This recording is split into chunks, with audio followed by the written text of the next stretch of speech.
இந்த மாதிரி இப்போ தனுஷ் வந்து ரீசெண்டாக ஒரு ஸ்பீச் கொடுத்துருக்காரு ஸ்டேஜ்லலாம். அதை வச்சு பார்க்கும்போது அவர் வந்து அரசியலுக்கு வர மாதிரி ஒரு ஃபீலிங்காக இருக்குது ப்ரோ. அதை நீங்கள் எப்படி பார்க்குறீங்க? அவர் அரசியலுக்கு வந்தால் சக்ஸஸ்ஃபுல் ஆகுமா இல்லை எப்படி ஃபெயிலியர் ஆகுமா எப்படி ப்ரோ? ப்ரோ தனுஷ் வந்து இப்போ நடிக்கிற படமே சக்ஸஸ் ஆக மாட்டேங்குது ப்ரோ.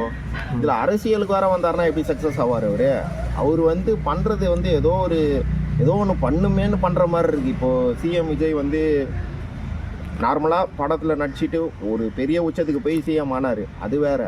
இப்போ இவர் இப்பயே சிஎம் ஆகணும்னு ஆசைப்பட்டால் அதெல்லாம் நடக்காது ப்ரோ. தோல்வி தான், படு தோல்வி அடையும். தனுஷ்லாம் சிஎம்மாக நின்னா அதுக்கான அப்டேட் விட்டாலே அவரை கலாச்சி தள்ளுருவாங்க ப்ரோ. தனுஷ் வேலைக்கு ஆகாது ப்ரோ. ஏன் ப்ரோ இப்போ நிறைய பேர் நடிகர்கள் தான் வந்து அரசியல் வராங்க, ஏன் தனுஷ் மட்டும் வேணான்றீங்க? நடிகர்கள் வராங்கன்னா அதான் ப்ரோ. இப்போது சிம்பிள், இப்போது நம்ம என்ன டாபிக் போனாலும் அதில் விஜய் இருப்பார் ப்ரோ. சிஎம் விஜய் இருப்பார். ஏன்னா அவருக்கு வராத ட்ரால் இல்லை, அவருக்கு வராத எதிர்ப்பு இல்லை, எதுவுமே கிடையாது. ஆனால் இப்போ சிஎம்மாக ஜெயிச்சு காட்டிட்டாரு. இப்போது அதே வழியில் எல்லாரும் போகணுன்னா அதுக்கான உச்சத்தில் இருக்கணும். இப்போ விஜய் என்ன ட்ரால் பண்ணாலும் உச்சத்தில் தான் இருந்தார். ரஜினி ரெக்கார்டெல்லாம் உடைக்கிற அளவுக்கு தான் இருந்தார். அந்த அளவுக்கு பண்ணி இப்போ தான் சிஎம் ஆகிருக்காரு. இப்போ தனுஷ்லாம் ப்ரோ அவர் வெற்றி கொடுத்து வந்து எனக்கு கடைசியாக அவர் படம் இப்போ நல்லா ஓடிச்சு. கர்ணன் படம் நல்லா ஓடிச்சு ப்ரோ. அதுக்கப்புறம் கொடுத்த ராயன், அப்புறம் டைரக்ட் பண்ண நீ. ஏன் ப்ரோ ராயன்லாம் நல்லா தானே போச்சு? இல்லை ப்ரோ, நீங்கள் ராயன் என்ன வேணா முட்டு கொடுத்தாலுமே ராயன் எனக்கு மொக்க படம் தான். அதில் இல்லை நல்லா ஓடிச்சு. ஆனால் ப்ரோ அதுதான் ப்ரோ, அது ஆடியன்ஸோட மைண்ட் செட் தான். திடீர்னு ஒரு படம் ஓடுறதுக்கும் ஆடியன்ஸ் தான், போட்டு அமுக்குறது ஆடியன்ஸ் தான். ஏன்னா அந்த படம் எப்படி ஓடிச்சுன்னு எனக்கே டவுட்டு தான். எப்படி அது அவ்வளோ கலெக்ஷன் ஆச்சு, எப்படி ஓடிச்சுன்னு. ராயன் என்ன கேட்டிங்கன்னா அது ஒரு மொக்க படம் தான், படம் தான். அது அவார்ட்லாம் வாங்கியிருக்கு ப்ரோ, நேஷனல் அவார்ட்லாம். அதான் ப்ரோ, அது அப்படி பார்த்தா கேப்டன் மில்லர் கூட தான் ப்ரோ வாங்கிச்சு. கேப்டன் மில்லர் நல்ல படமா? இவ்வளோ பில்டப் மத்தியில் அதில் வந்து ப்ளஸ்ஸே வந்து ஜிவி பிரகாஷோட மியூசிக், அவ்வளோதான். மற்றபடி படத்தில் பார்த்தீங்கன்னா எதுவுமே கிடையாது. ஒரு பூஸ்பம் சீனும் இருக்காது, ஒன்றுமே இருக்காது அதில். இந்த அருண் மாதேஸ்வரன் டைரக்ஷனில் தான் வந்தது. அவரோ பில்டப் தான் கொடுக்குறாரு தவிர அவருக்கு ராக்கி மட்டும் நல்லாயிருக்கும். கேப்டன் மில்லர் மொக்கை தான், ராயன் மொக்கை தான், அப்புறம் நீக்கு டைரக்ஷன் பண்ணதும் மொக்கை தான். இட்லி கடையே மொக்கை தான் ப்ரோ. ரொம்ப என்ன சொல்கிறது, ஒரு மாதிரி எமோஷனாக டச் பண்ணுவார். அந்த அளவுக்கு ஆகாது, எமோஷனே இல்லை, ஒன்றுமே கிடையாது அந்த படத்துலலாம். இப்போ கடைசியாக கரை கூட வந்தது, அது கூட பார்க்கலாம், அவ்வளோதான். ரொம்ப ஒரு என்டர்டெயின் பண்ணிச்சு, சாட்டிஸ்ஃபை பண்ணிச்சுலாம் சொல்ல முடியாது. அந்த சுச்சுவேஷனில் இருக்கிறவர் இப்போது அரசியல் வரத்துக்கு ஒரு 80% உறுதி அப்படின்னு சொல்கிறாங்க. என்ன தான் வந்தாலுமே விஜய் மாதிரி ஆகிட முடியாதான், சூனா பனா மாதிரி ஆகிட முடியுமா அப்படிங்கிற கேள்வி தான் கேட்க தோணுது. ஏன் ப்ரோ இப்போ நீங்கள் சினிமாவை கம்பேர் பண்ணுறீங்க, பட் அரசியல் வர சினிமா வரல. அரசியல் வரது ஒரு பாப்புலாரிட்டி இருந்தாலே போதுமே, எதுக்கா சினிமா ஃப்ளாப் ஆகிறதுக்கு ஹிட் ஆகிறதுக்கு ஏன் கம்பேர் பண்ணுறீங்க? இல்லை, பாப்புலாரிட்டி வந்து எப்படி இருக்கணும்னா அதுதான் சொல்கிறேன். இப்போது விஜய் மாதிரி ஒருத்தர் அரசியல் வராருன்னா ப்ரோ அவருக்கு இல்லாத ஃபேன்ஸே கிடையாது. அதாவது ரஜினிக்கு அடுத்தது இல்லை, ரஜினியே ஓவர்டேக் பண்ணி போகிற அளவுக்கு தான் இருந்தார். அதனால தான் அவர் ஜெயிச்சும் இருக்கார். இப்போ தனுஷ் பற்றி கேட்டிங்கன்னா எனக்கு தெரிஞ்சு டாப் நான் யார் தெரியுமா ப்ரோ? இது விஜய், ரஜினி, அப்புறம் அஜித், சூர்யா, இவங்க 4 பேர் தான் எனக்கு தெரிஞ்சு டாப்பில் இருக்கிறார். கமல்லாம் கூட அவரோட புரியாத மாதிரியே பேசுவார்ல, அதுலேயே அவர் காலி. அதனால் இவங்க 4 பேர் அந்த விஷயத்தில் மூக்க நுழைச்சா கூட ஓரளவுக்கு சொல்லலாம், பரவாயில்ல. தனுஷ் மாதிரி ஒருத்தர் வந்து தெரில, நேஷனல் வாங்கியிருக்காரு, நல்லா நடிப்பார், அதெல்லாம் ஓகே. அந்த ஆட்டிடியூட் வந்து எனக்கு ரொம்ப ஆர்டிஃபிஷியலாக இருக்குது. இந்த ஸ்டேஜ் ஸ்பீச்லலாம் ரஜினியை ஃபாலோ பண்ணுறாரா? சில பேர்லாம் என்ன கேட்க ஆரம்பிச்சிட்டாங்க, பிரதீப் ரங்கநாதன் மாதிரி தனுஷ் பண்ணுறாருன்னு கேட்குற மாதிரி கேட்குறாங்க. இப்போ அதெல்லாம் எவ்வளோ பெரிய அசிங்கம் அது. ஓவரா சீன் போடுறாரு சொல்கிறீங்களா? சீன் போடுறாரு, பூமர் மாதிரி இருக்கிறாரு இப்போ அவர் பார்க்குறதுக்கு. அதான் ப்ரோ. சரி, இப்போ வந்து இப்போ ரியல் லைஃப்பில் பார்த்தீங்கன்னா அவர் டைவர்ஸ் பண்ணியிருக்காரு. ரஜினியோட பொண்ணு வந்து ஐஸ்வர்யா அவங்கள வந்து டைவர்ஸ் பண்ணியிருக்காரு. இப்போ அது வந்து அவருக்கு இப்போ சப்போஸ் அரசியல் வந்தால் அது வந்து பேக் ஃபயர் ஆகுமா எப்படி? இல்லை, அது பேக் ஃபயர் ஆகுமா இல்லையான்னு தெரியல. ஏன்னா பர்சனலுக்குள்ளே அவ்வளோவா போக மாட்டாங்க. இப்போ விஜய்க்கு, சிஎம் விஜய் கூட சில விஷயம் நடந்தது, பட் அவ்வளோ. ஆனால் அவருக்கு அஃபிஷியலாக டைவர்ஸ் ஆகலை, அஃபிஷியலாக ஆகலை, பிரிஞ்சிருந்தாங்க, அவ்வளோதான். எல்லாருக்கும் தெரிஞ்சுதான் நடந்தது அதெல்லாம். அதுக்கும் அவருக்கு எதிர்ப்பு வந்தது. ஆனால் அவர் அதை பற்றி எதுவும் பெருசாக பொறுப்பு எடுத்துக்கல. இவர் வந்து அஃபிஷியலாக எல்லாமே தெரிஞ்சதால் பெருசாக பாதிக்காதுன்னு தான் தோணுது எனக்கு இந்த டிவோர்ஸ் விஷயம் பொறுத்த வரைக்கும். ஆனால் நம்ம பர்சனலாக போக தேவையில்ல. அவர் என்ன பண்ணாருன்னா இது வரைக்கும் எனக்கு தெரிஞ்சு எதுவும் பண்ணல. இப்போ சூர்யானா ஒரு அகரமும் ஒன்று நடத்துகிறாரு, நிறைய பேரை படிக்க வைக்கிறாரு, அவர்லாம் டாப்பு தான் ப்ரோ எப்பவுமே. அதே மாதிரி விஜய் கூட வந்து சொல்லாமல் செய்வார்னு சில டாக்ஸ் இருக்குது. ஆனாலும் அவர் அவ்வளோ பெரிய இடத்த விட்டு வராருன்னா நல்ல விஷயம்தான். வந்து ஜெயிச்சும் இருக்காரு. ஆனால் தனுஷ் என்னால் அப்படி பார்க்க முடியல. அவர் ரொம்ப ஒரு மாதிரி கிரிஞ்சாக பண்ணுவார் ப்ரோ. அவர் இந்த ஆடியோ லான்ச்சாக இருக்கட்டும், எல்லாம் ஒரு பப்ளிசிட்டிக்காக பண்ற மாதிரி இருக்கும் அது. ஆனால் இப்போ விஜய் வந்து உங்களை பொறுத்தவரைக்கும் நேச்சுரலாக பண்ணுறாரு, தனுஷ் வந்து விஜய் ஆர்டிஃபிஷியலாக பண்ணுறாரு. விஜய் நேச்சுரல் தான் ப்ரோ பண்றாரு. அதான் விஜய் ரஜினிலாம் அதான் ரஜினியை தானே இவர் பின்பற்றுறாரு. அவர் வந்து ஸ்டேஜ்ல ஏறி ஒரு மாதிரி நெக்கலா பேசினா இவர் அதே ட்ரை பண்றாரு. ஆனா நம்ம கண்டுபிடிச்சிடும் இப்படி பண்ணுறாரு மொக்கையா அப்படின்னு. ரஜினி மாதிரியே தனுஷ் பண்ணுறாரு அப்படின்னு படத்துல அப்படிதான் பண்ணுவாரு ரஜினி மாதிரி. இப்போ விஜய் பார்த்தீங்கன்னா அவர் வந்து கேரியரோட உச்சத்தை வந்து விட்டுட்டு வந்தேன், நிறைய சம்பளத்தில் விட்டுட்டு வந்தேன், நிறைய இப்போ ஹிட் ஆகிற படத்தெல்லாம் விட்டுட்டு வரேன் அப்படி சொல்றாரு. இப்போ தனுஷும் அதே மாதிரி சொல்ல முடியுமா, இல்லை எப்படி அவர் வந்து மேனேஜ் பண்ணுவார்? முடியாது, அதுக்கு படம் ஹிட் ஆகணும்ல. ஆமா, அவர் இப்போ என்னோட கெரியரின் உச்சத்தைன்னு சொல்லலாம். ஆனா எக்ஸாம்பிளா என்ன படம் சொல்லலாம்? கடைசியா வந்த கர்ணன் சொல்லலாம், இல்லனா விஐபி சொல்லலாம். இந்தியிலலாம் போய் ஒரு ரீஎன்ட்ரி கொடுத்துட்டு வந்தாரு. பெருசா ராஞ்சனாவா? ராஞ்சனா இல்ல ப்ரோ, இது தேரே இஸ்கி மெயின் ஒன்று. அப்பெல்லாம் இது ஓடிடியில் தான் பார்த்தேன். பெருசா ஒன்றும் கிடையாது. ஏஆர் ரகுமான் வச்சு ஒரு மியூசிக்கை போட்டு தேத்திக்கிறாங்க படம். அதனால அந்த அளவுக்கு சொல்ற அளவுக்கு கூட அவருக்கு டைலாக்ஸ் எதுவுமே கிடையாது. அதான் பாரு நான் கேட்குறேன். இப்போ நீங்கள் இது வந்து படத்தை வச்சு மட்டுமே கம்பேர் பண்ணுறீங்க.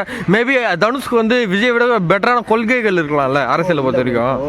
இப்போ விஜய் வந்து நம்ம ஏன் ஓரளவுக்கு நமக்கு தெரியுதுன்னா சினிமா பார்த்து தான். விஜய் பர்சனலாக யாருக்கும் என்னன்னு தெரியல, சினிமாவை பார்த்து தான் இவர் இப்படி இருக்கலாம், இப்படி தான் இருப்பாரோ, நம்மள ஒருத்தர் மாதிரி தான் இருக்கிறாரு அப்படின்னு தெரியுது. தனுஷ் ஓகே மேபி பார்த்தா தெரியுது பக்கத்து வீட்டு பையங்கிற மாதிரி சொல்லிக்கலாம்.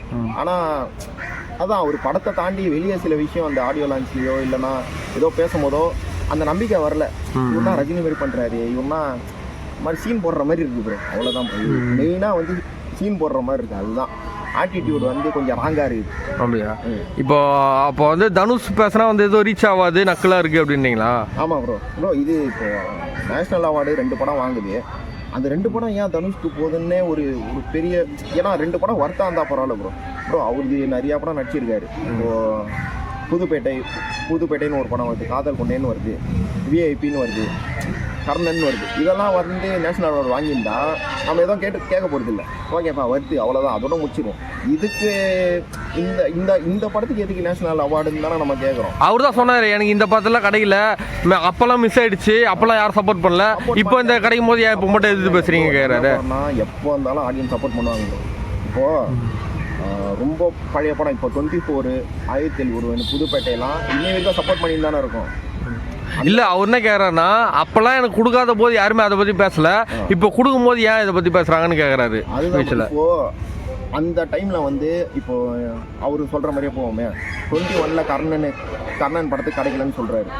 வேறு படத்துக்கு கிடச்சிருந்ததுன்னா அந்த படம் வந்து கர்ணன் மாதிரி இல்லைனாலும் ஓரளவு ஒர்த்தாக இருந்திருக்கும். அப்போ கூட நம்ம கேட்டிருப்போம் ஏன் கர்ணனுக்கெல்லாம் கிடைக்கல அப்படின்ட்டு. கேட்காமலாம் இருக்கிறது கிடையாது. ஆனால் இவ்வளோ நல்ல படத்தை விட்டு இந்த 2 படத்துக்கு ஏன் கொடுக்குறாங்கிறது தான். அந்த டைமில் வந்தது வந்து எல்லாமே நல்ல படமாக இருந்திருக்கும். அதனால இந்த படத்தை விட்டு இந்த படத்துக்கு கொடுத்துருப்பாங்க. இந்த டைமில் வந்து இவர் நடிச்சது குப்பை படம் ப்ரோ. அது ராயெல்லாம் சுத்தம். அது வந்து எப்படி பார்த்தாலும் நல்லாவே இருக்கு. ஏன் ப்ரோ? நல்லா தானே ப்ரோ, தங்கச்சி சென்டிமெண்ட் நல்லா தானே ப்ரோ இருக்கும் ப்ரோ. அதாவது தங்கச்சி சென்டிமெண்ட்டுன்னு மட்டும் பார்க்குறீங்க, இந்த அண்ணன் தம்பியை கொள்றது இதே கொள்றது மட்டுமாவே ஒரு அது இப்போ ரியாலிட்டி நடக்குது தானே எல்லாமே. அது ரியாலிட்டியா இருந்ததுன்னா உலகமே ஒரு மாதிரி இருக்குமே. அப்படிதான் இருக்கு. நேஷனல் அவார்டு படத்துக்கு வந்து இந்த மாதிரி ஒரு படத்தை செலக்ட் பண்ணியிருக்க வேணான்றது தான். அந்த கொலை பண்ற மாதிரிலாம் செலக்ட் பண்ணிருக்கானீங்களா? கொலைன்னு கிடையாது. அந்த படத்தில் நடிச்சவங்க எல்லாமே ஒரு மாதிரி என்ன சொல்றது, ஒரு தப்பான எண்ணத்துல தான் இருப்பாங்க. யார் எப்போ கொள்றதுன்னே ஒரு மாதிரி தான் இருப்பாங்க. அந்த நம்பிக்கை துறக்க பண்ற மாதிரி இருந்தீங்களா? அதுதான் வந்து ரியாலிட்டியாங்கிற மாதிரி தானே. ஆமா, இப்போ நீங்க நியூஸ்ல பாத்தீங்கன்னா அந்த மாதிரி தானே எல்லா நியூஸ்லுமே இருக்கு. தங்கச்சி அண்ணனை கொள்றது, அண்ணன் தங்கச்சி கொள்றது, இல்ல பசங்க அப்பா பசங்களை கொள்றது, அந்த மாதிரி தானே இருக்கு எல்லாமே. இப்போ அப்படி இருக்கிறதால இப்போ அந்த படத்தை அப்போ நம்ம இதுவாக எடுத்துக்கலாமா? இல்லை எக்ஸாம்பிளாக எடுத்துக்கலாம், பட் உண்மையாக எடுத்துக்கலாம்ல ப்ரோ. அதுதான் ப்ரோ. இப்போ உண்மையாக வந்து எடுக்கிறதுக்கு சில படம் இருக்குது ப்ரோ, டாக்குமெண்ட்ரியாக சொல்ல. இப்போது அந்த டைம்லேயே வந்த படம் நான் சொல்கிறேன்னு, இது அமரன் ஒரு படம் வருது, மெய்யழகன் ஒன்று வருது. இப்போ மெய்யழகன் படத்தை எடுத்துக்கிட்டிங்கன்னா 2 கேரக்டரை வச்சு படம் ஃபுல்லாக ட்ராவல் ஆகும். அதுதான் ப்ரோ ரியாலிட்டி. இப்போ ஒருத்தன் கொள்றது குடும்பத்துக்குள்ளேயே இது நடக்குதுல, ரியாலிட்டியே கிடையாது. அது வந்து என்ன சொல்றது, அதெல்லாம் ஒரு குடும்பமே கிடையாதுன்னு தான் நம்ம சொல்லுவோம். அதனால ராயன்லாம் என்னால் அக்செப்டே பண்ணிக்க முடியல. சரி, இப்போ வந்து அவரோட ஆனால் இப்போ ஃபேன்ஸ்னு பார்த்தீங்கன்னா வந்து இப்போ தனுஷ்க்கு விஜய்க்கு இருக்கிற அளவுக்கு ஒரு அட்லீஸ்ட் ஒரு 50% தனுஷ்க்கு இருப்பாங்க. அதை வச்சு அவரால் ஒரு பொலிட்டிக்கல் பார்ட்டி ஸ்டார்ட் பண்ணி அதை ரன் பண்ண முடியாதுன்னு நினைக்கிறீங்களா, இல்லை எப்படி அது வேல்யூ இல்லைன்னு நினைக்கிறீங்களா? இது வந்து என்ன சொல்கிறது, தனுஷ் வந்து பொலிட்டிக்கலாக இல்லை, எனக்கு வந்து சினிமாவாகவே அவர் இன்னும் கொஞ்சம், அதாவது டைரக்ஷன்லாம் போகாமல் அவரோட ஜோனில் நல்லா நடித்து ஓரளவுக்கு ஆடுகளம் டைம்லாம் இருந்தார் பார்த்தீங்களா, அந்த மாதிரி ஒரு நடித்து கொஞ்சம் இன்னும் என்ன சொல்கிறது, ஒரு எல்லாரும் மனசுலேயும் இடம் பிடிச்சாதான் ப்ரோ. இல்லைனா இதே மாதிரி தான் இருப்பார்னா வேலைக்கு ஆகாது, படமும் ஓடாது, டைரக்ஷன் பண்ணலாம் ஓடாது. இட்லி கடையெல்லாம் ஒரு அளவுக்காவது தேர்ன ஒரு படம் தான், எதுக்கு அவ்வளோ மட்டமாக ஃப்ளாப் ஆகிறானுங்க? ஏன்னா அவர் பண்ணுற செய்கை அந்த மாதிரி வேஸ்ட்டு தான். அவர்லாம் கட்சி ஆரம்பிச்சா நக்கின்னு தான் போவாப்ல. ஏன்னா இப்போ வந்து பிரதீப் ரங்கநாதனே வந்து அடுத்த சீஃப் மினிஸ்டர் அப்படின்னு சொல்கிறாங்க, ட்ரால் பண்ணுறாங்கன்னா அவர் தொடர்ந்து விட்டு கொடுத்துருக்காரு. நீங்கள் இது லிஸ்ட் எடுத்து பார்த்தீங்கன்னா தெரியும்ல, தொடர்ந்து விட்டு கொடுத்துருக்காரு. அதனால தான் அவர் இவர் கூட கம்பேர் பண்ணி பேசுறது தப்பு தான், கம்பேர் பண்ணி பேசுறது. ஒரு பெரிய ஆளு, இவர் இப்போ தான் வந்திருக்காரு, எல்லாம் புரியுது. இவர் கொஞ்சம் சம்பவம் பண்ணியிருக்காருல்ல, ஒரு 3-4 படத்துலேயும் சம்பவம் பண்ணியிருக்காரு. இவர் பல நாள் முன்னாடி பண்ண சம்பவத்தை இப்போ அதையே வச்சு ஓட்டி நிற்கிறாரு. சரி, இப்போ வந்து தனுஷ் வந்து நம்ம ஏரியாலே வந்து நிற்கிறாரு, அவருக்கு வந்து எப்படி ஓட்டு போடுவீங்களா இல்லை வேறு கட்சிக்கு எதனா ஓட்டு போடுவீங்களா? இல்லை ப்ரோ, நான் போட மாட்டேன். மேபி அதுக்குள்ளே ஒரு சில சேஞ்சஸ் அவரே பண்ணி ஓரளவுக்கு நமக்காக தோணும்ல, சரிப்பா பரவாயில்ல நல்லா பண்ணுறாரு அப்படின்னு, அப்போ என்ன வாய்ப்பு இருக்குதே தவிர ஓட்டுலாம் கஷ்டம் தான் ப்ரோ. அப்படியா? போட மாட்டேன். கண்டிப்பாக போட மாட்டேன்.